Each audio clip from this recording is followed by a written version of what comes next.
બનેલી ચકચારી ઘટનાના આરોપીને ફાંસીની સજા થાય તે માટે અમદાવાદ ખાતે કોંગ્રેસ દ્વારા રેલી યોજવામાં આવી। તારીખ 19 સપ્ટેમ્બરના રોજ દાહોદમાં 6 વર્ષની માસૂમ બાળકી પર તેની જ સ્કૂલના આચાર્યે દુષ્કર્મ કરવાની કોશિશ કરી હતી।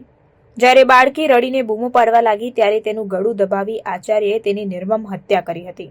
ત્યારે બાળકી સાથે બનેલ બનાવના વિરોધમાં કોંગ્રેસ પ્રદેશ પ્રમુખની હાજરીમાં 500 થી વધુ કાર્યકરોએ આરોપીને ફાંસીની સજા થાય તે માટે રેલી યોજી હતી। અહીં કોંગ્રેસ પ્રમુખે જણાવ્યું હતું કે આરોપી આરએસએસની વિચારધારા ધરાવે છે, માટે સરકાર મૌન છે। પશ્ચિમ બંગાળની ઘટનામાં વિવિધ ભાષામાં ટ્વીટ કરનારા મુખ્યમંત્રી અને વડાપ્રધાને ગુજરાતની ઘટનામાં એક ટ્વીટ પણ કર્યું નથી તેમ જણાવ્યું હતું।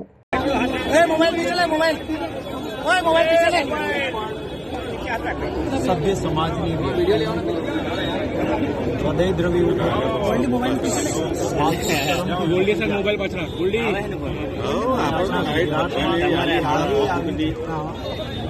કલ્પી પણ ન શકાય એવી કરુણ અને દુઃખદાયી ઘટના દાહોદમાં 6 વર્ષની બાળકી પહેલા ધોરણમાં ભણતા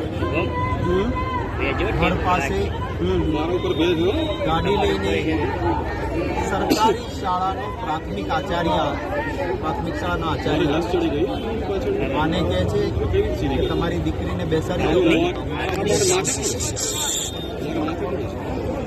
આપણે ત્યાં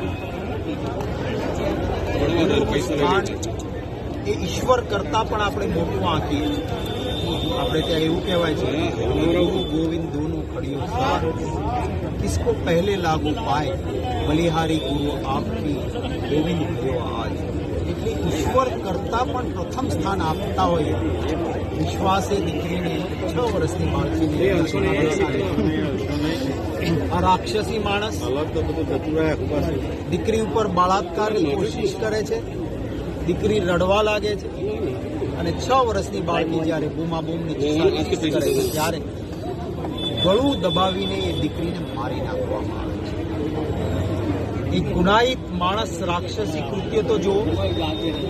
દીકરી મરેલી છે એ ગાડીમાં એને સાંજ સુધી ગાડીમાં રાખી મૂકે છે।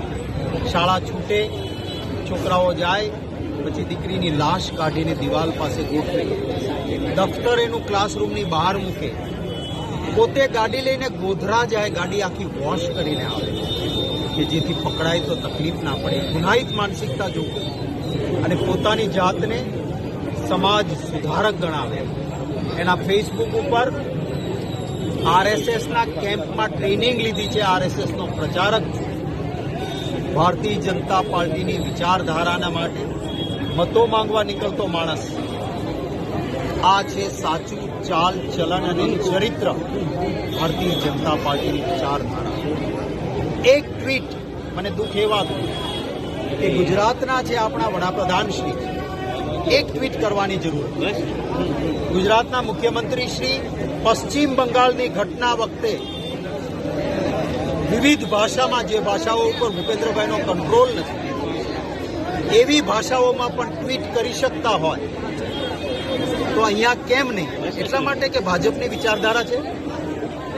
દર વખતે ભાજપના આવા ક્યાંય હોય ત્યારે એક નિવેદન આવે નાયબ ગૃહમંત્રી, કોઈ ચમરબંધીને નહીં છોડીએ, અને પછી જોયું છે આપણે કે ભાજપવાળાને કોઈ તકલીફ પડતી નથી।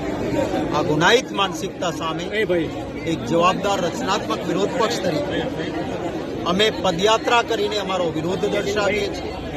પોસ્કોની અને 302 મર્ડરની કલમો લાગે, તાત્કાલિક કેસ ચાલે, ફાંસીની સજા। આવા રાક્ષસ માટે કોઈ દયા ન હોય છે અને એટલા માટે ફાંસીની સજા થાય। વડાપ્રધાન શ્રી અને ગુજરાતના આપણા મુખ્યમંત્રી શ્રી મૌન છે એ અકળાવે છે સૌને ગુજરાતી।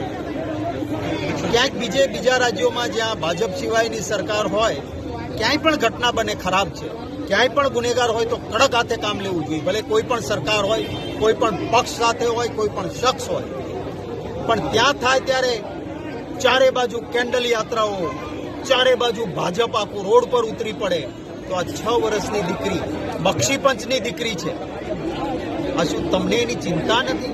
કારણ કે ગુનો કરનારો તમારી વિચારધારાનો પ્રચારક છે એટલે તમે મૌન બેઠા છો. જવાબ આપે ભારતીય જનતા પાર્ટી દર્દ સાથે, દુઃખ સાથે, એક ગુજરાતી તરીકે વેદના સાથે હું અમારી વાત કરું.